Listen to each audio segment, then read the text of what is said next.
सवाल कर रहा हूँ आपसे कि क्या जरूरतें आपको लगी, जैसे शशांक बता रहे कि 1952 से हम डिसेबिलिटी राइट्स की बात कर रहे हैं, रिप्रेजेंटेशन की बात कर रहे हैं, लोगों के डिग्निटी की बात कर रहे हैं।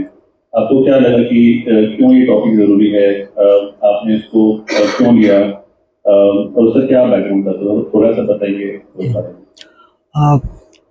तो धन्यवाद।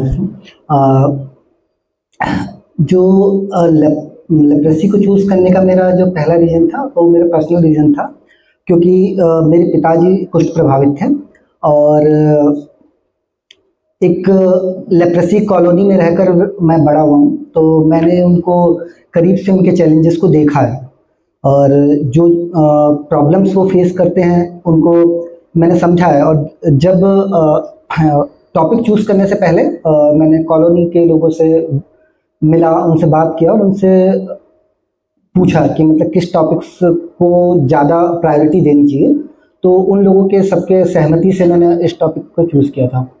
और जो दूसरी चीज़ ये है कि मतलब मैंने इससे पहले एक ऑर्गेनाइजेशन है APAL, association of people affected by leprosy, उनके साथ जुड़कर काम कर रहा था, तो सेम टॉपिक पे काम कर रहा था, सोशल सिक्योरिटी रीच पर। तो उसमें जहाँ पर मतलब प्रॉब्लम्स आती थी तो उनके डॉक्यूमेंटेशन में क्या क्या दिक्कतें आती थी, किसी सोशल सिक्योरिटी सर्विस को लेने में क्या क्या प्रॉब्लम्स आती थी, तो उसके ऊपर मेरा काम रहता था। अगर हम इतनी सब बातें करें कि पार्लियामेंट बिल्डिंग शायद अभी भी एक्सेसिबल नहीं है, हमारे लॉ मेकर्स को अभी भी वो शर्म और स्टिग्मा है कि हमें विकलांगता है, वो उस खुलीपन से अपनी बात नहीं कर पाते हैं। पर आपने एक कंडीशन लेप्रेसी की जमीन पे बहुत काम किया है, रिसर्च करा है, शोध करा है, तो जमीन पे हम क्या देखते हैं, आपकी रिसर्च से क्या निकला, क्या स्टेटस है जिन लोगों बच्चों को लेप्रेसी है, उनके समाज में अधिकार और बाकी सुविधाएं कैसे अभी हैं?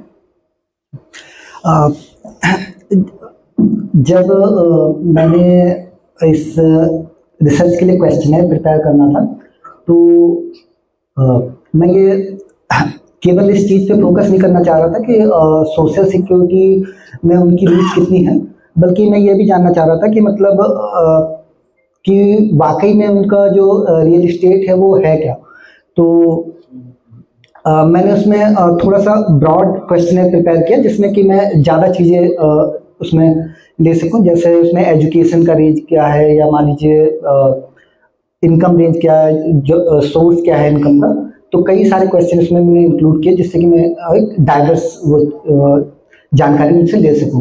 पूरे इंडिया में कई सारे कॉलोनीज हैं, मतलब लेप्रेसी जैसे अदर डिसेबिलिटीज के कोई ऐसे स्पेसिफिक कॉलोनीज नहीं होते, लेकिन लेप्रेसी के कॉलोनीज होते हैं, जो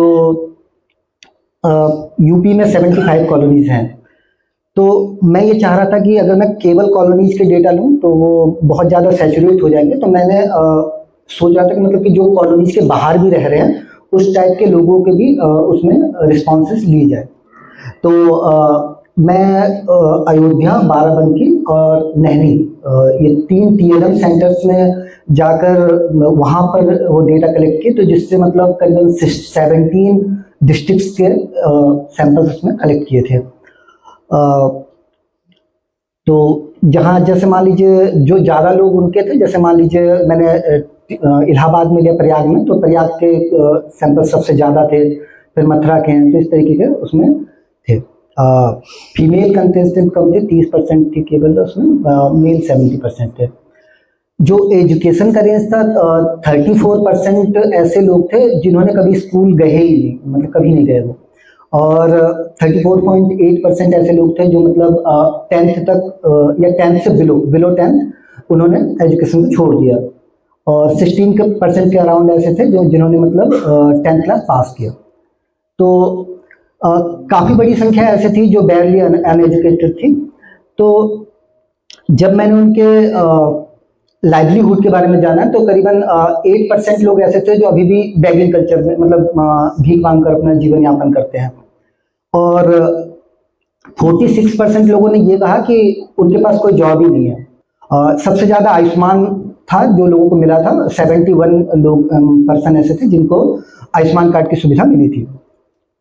और एक ज़रूरी जो सुविधा होती है बीपीएल कार्ड का, जो राशन कार्ड की सुविधा प्रोवाइड करी जाती है, वो केवल 28% लोगों को अवेलेबल थी। अगर आपका बीपीएल कार्ड में नहीं है और कहीं मतलब जो एससीसी लिस्ट है उसमें आपका नाम इंक्लूडेड नहीं है, तो कोई भी दूसरा ऐसा प्रोविजन नहीं है जिसमें आप मतलब आयुष्मान कार्ड में उनका नाम एनरोल कर सके। तो फाइंडिंग्स में जो एक चीज निकल के आई है कि मतलब कई सारे ऐसे भी स्कीम्स है जिसके बारे में लोगों को अवेयरनेस तक नहीं थी।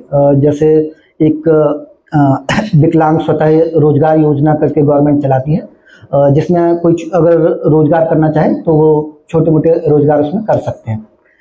तो इसके बाद जब हम एडवोकेसी वाले उसमें आए फील्ड में, तो हमने इस पर काम करना शुरू किया कि हम किस तरीके से इसको रिजॉल्व कर सकें। जो लोगों को ये सुविधा नहीं मिल पा रही है, किस तरीके से वो सुविधाएं दी जा सकती है। तो मैंने स्पेसिफिकली, क्योंकि समय कम था मेरे पास, तो मैंने 2 चीज़ों को ज़्यादा प्रायोरिटी दिया, एक तो लेप्रेसी पेंशन को और एक आयुष्मान कार्ड को। किसी एक प्रॉब्लम को सॉल्व करने के लिए हम जब आगे बढ़ते हैं तो कोई न कई नए प्रॉब्लम्स क्रिएट होते रहते हैं।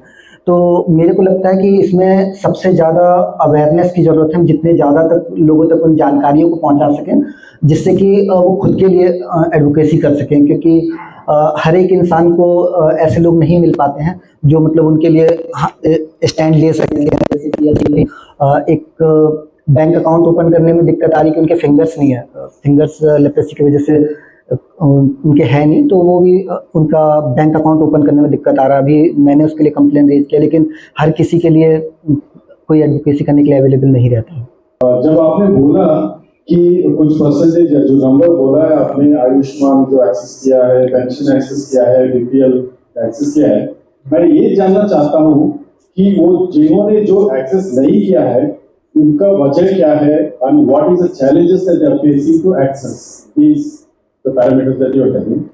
Okay, this is my first question. And the second question is, you have done your research in 3 TLM centers, Naini, Barabanki and Faizabad.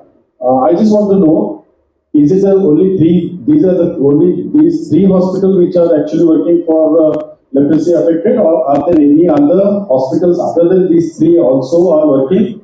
And why is this that you have not covered those hospitals also?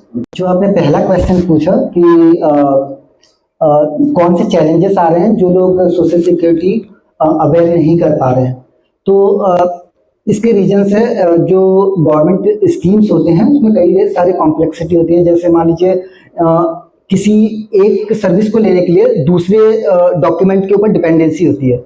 जैसे मैंने आपको बताया कि Ayushman card के लिए अगर आपको aware करना है तो उसके लिए आपका या तो बीपीएल कार्ड में नाम हो या फिर एससीसी लिस्ट में नाम होना चाहिए। मतलब कि आपको अगर एक फैसिलिटी लेना है उसके लिए कई सारे और डॉक्यूमेंट आपके पास होने चाहिए। तो कई सारे लोग उन डॉक्यूमेंट्स को अचीव नहीं कर पाते हैं। जैसे कि पेंशन, जो लेप्रेसी पेंशन स्कीम है, तो इसमें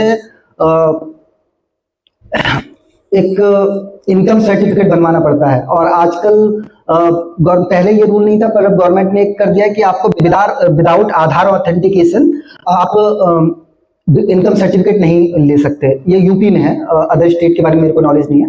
हाँ, तो उसके वजह से अब क्या दिक्कत आ रही है कि जैसे बहुत सारे लोगों का मोबाइल नंबर लिंक नहीं है आधार कार्ड के साथ में, तो वो ओटीपी बेस्ड ऑथेंटिकेशन कर नहीं सकते, और क्योंकि लेप्रेसी की वजह से उनके फिंगर्स नहीं है तो वो फिंगरप्रिंट ऑथेंटिकेशन में भी वो अपना पार्टिसिपेशन नहीं दे पा रहे हैं। तो इस वजह से वो उस सर्विस को अवेलेबल नहीं, मतलब अवेल नहीं कर पा रहे हैं। जो दूसरा क्वेश्चन आपका था कि आपने केवल 3 सेंटर्स में क्यों ही किया, क्योंकि अगर मेरे को लेप्रेसी लोगों तक रीच आउट करना था, या तो फिर गवर्नमेंट हॉस्पिटल्स में जाना पड़ता है, या फिर कॉलोनी, जो लेप्रेसी कॉलोनीज ऑलरेडी बने हुए हैं वहां पर जाकर मैं उनके लिए स्टडी कर सकता था। टीएलएम सेंटर्स मैंने इसलिए चूज किया क्योंकि जो ज्यादा संख्या में लोग अपना इलाज करवाने जाते हैं वो इन सेंटर्स में अवेलेबल हो जाते हैं, और यहाँ पर जाने पर मुझे करीबन 17 डिस्ट्रिक्ट्स के लोग अवेलेबल हैं जो मेरे सैंपल साइज में इंक्लूडेड है।